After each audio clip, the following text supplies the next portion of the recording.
You know that feeling, the Sunday evening dread that used to hit at 5, now hits at 3? The meetings you used to care about feel like someone else's problem. You're not burned out exactly, you're just done, but you keep showing up. And the reason you keep showing up isn't laziness or fear, it's something more subtle. It's the surface tension of a life held past its transition point. Like water that's already boiling but hasn't found the bubble that breaks the surface. Here's the first trap. You think the job has to be bad enough?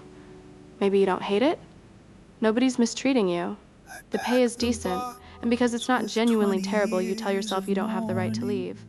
Other people have it worse. You say, that comparison will keep you there forever, because there's always someone who has it worse. The bar for bad enough is a moving goalpost, and you will never reach it because you don't actually want to, you just want permission to go. Trap number 2. You think you need to know what comes next. Most responsible people wouldn't quit without another job lined up. That sounds prudent, but here's the problem. You can't plan a chapter you haven't started. The next thing doesn't appear while you're standing in the old thing.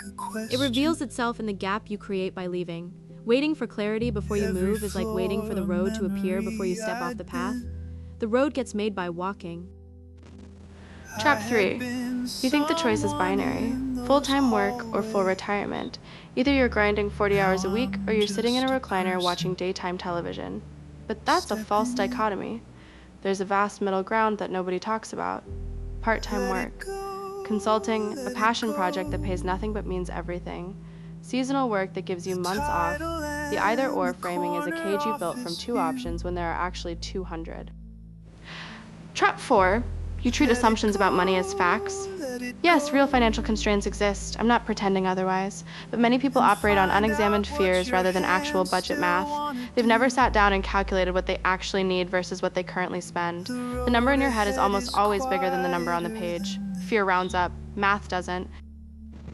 Trap 5.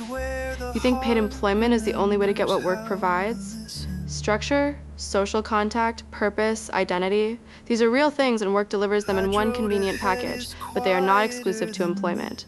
You can find structure in a routine you design, social contact in a community you choose, purpose in a project that matters to you, identity in something other than a job title.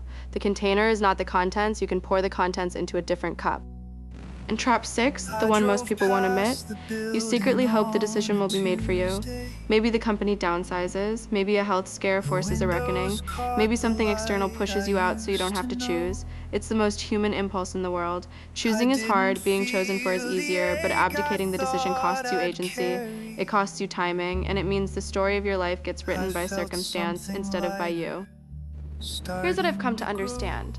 What we call 6 rationalizations are really one thing. The surface tension of a life held past its natural transition point. Phase changes don't happen gradually. Water doesn't get 99 degrees and then slowly becomes steam.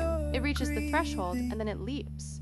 The change is discontinuous, it always is. The 6 traps are the tension holding the surface together. And the only way through is the thing you've been avoiding, a decision made by you on your own timeline before the water boils over on its own.